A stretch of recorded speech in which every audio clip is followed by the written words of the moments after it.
All right, thanks for joining us for another segment of the SIBN's Spring Sports Previews, where today I'm going to be joined by track and field head coach Chuck Kyle. So it's great to have you with us, Coach. Fine, Mike. It's good to be here. This is fun.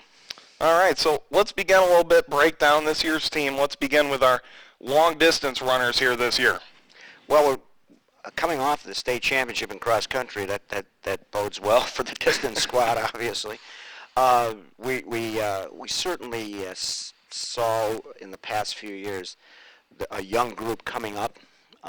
We had a chance to get those young men some experience even when they were sophomores and sometimes freshmen, and it's paying off. I think with the cross country season, and then early this season in the indoor state meet, we did finish second in the 4x800, second in the state.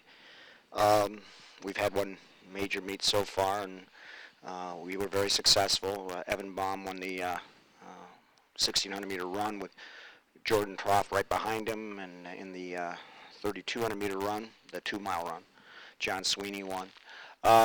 We have some depth there, and that's going to be very important because a lot of these big invitationals, for instance, Hilliard that will be running up soon, there's many distance events, and that gives us a chance to be successful because we can be pretty fresh in every event. So that's going to be important. I think as we go down the line, we need a few of those kids to not just be a district champion, a regional placer. What kid can step up and really be a state factor individually, and that's going to be interesting.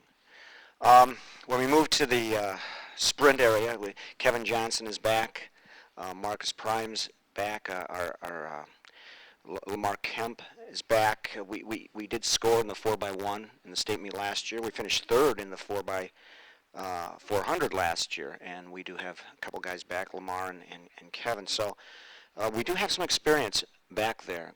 Anthony Masha, a junior, and Bobby Graben's a junior. So our speed is definitely strong. We have some young guys coming up, too, that we're excited about, that really could contribute even this year. So I think on the track, we're going to be pretty strong in really any event. Hurdling, we will be fine. We were hoping we would get Scott McVeigh back. Scott McVeigh was a regional finalist last year. But with the injury he had in football, there's still a concern that with hurdling you do fall sometimes, and then I don't think we want to have him land on a track with the shoulder. So we lost some experience there, but we'll be okay. Now field events, we did graduate people, and that's a little bit of a concern. Craig Carsell's back in the pole vault, and he went 14 feet last year, but we'll see. We're moving up. Christian Hill has gone 12.6, so the pole vault has some experience, but the high jump, the long jump, the weightmen, they're young. So we'll see. So this year, a little bit of experience gaining here, and also some great runners that we have that hopefully can place high. Now, of course, you already mentioned we've already been to one big meet, but man, we've got a tough schedule this year here, track and field-wise, and so let's kind of go over who we're playing. It's really the who's who of the state, Coach. Right. Basically, the weekend meets are where if you said your elite athletes, your first team guys, whatever you want to say. And we have a tendency to go around the state.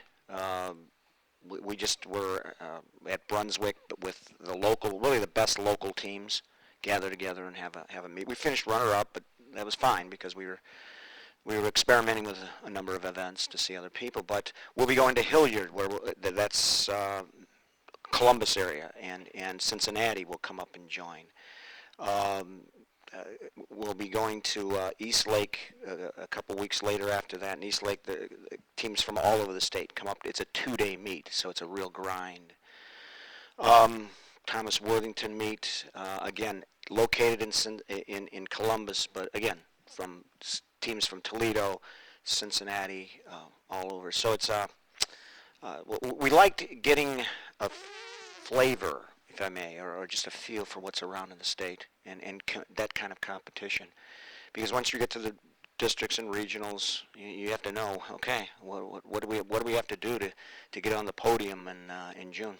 Right, and you mentioned the district and all the way through the playoffs, which is a somewhat different playoff structure than a lot of other sports here in the state, it seems. But you won districts last year here as a team, and you mentioned how you graduated a lot of field athletes.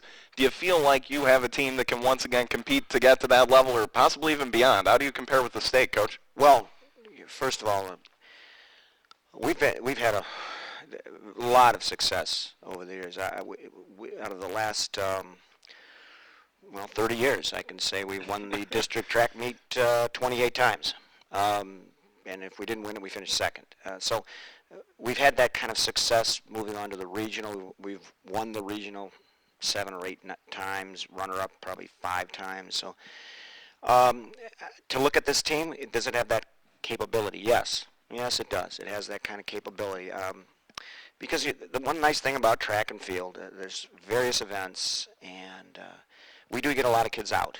A lot of kids want to take on the challenge of it. It's obviously a very difficult challenge, but it's a program that really seems to the younger kids step up and come through. So we expect that to happen in some of the areas where we're inexperienced, and certainly getting to the regional, I think we'll qualify a number of people to the regional.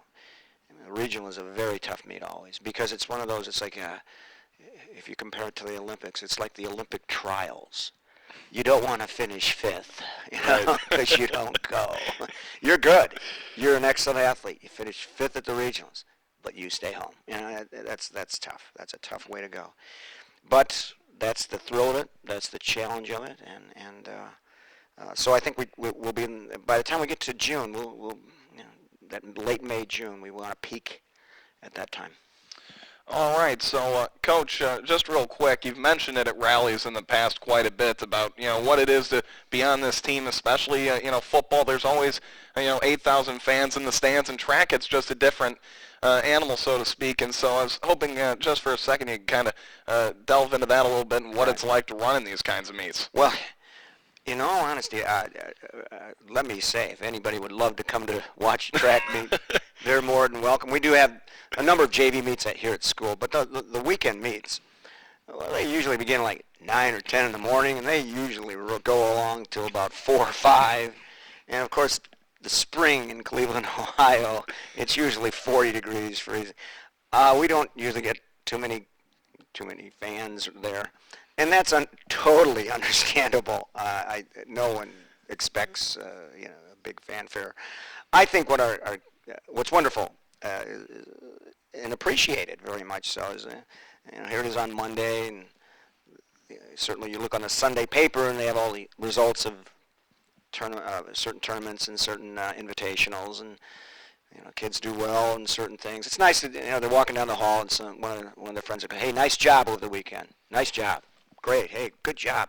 That goes miles. That's a wonderful thing, because you really track and field is one of those things where, in all actuality, you're competing against yourself. It really is. You're trying to have your personal record. The guy you're running against or you're throwing against, scoring-wise, you try to beat him, but the fact that you're competing against him makes the individual better. And it's really you're trying to beat your last best effort and keep going that way. So it's a very unique sport that way. And I think we'll have a number of kids have a lot of personal success this year in it.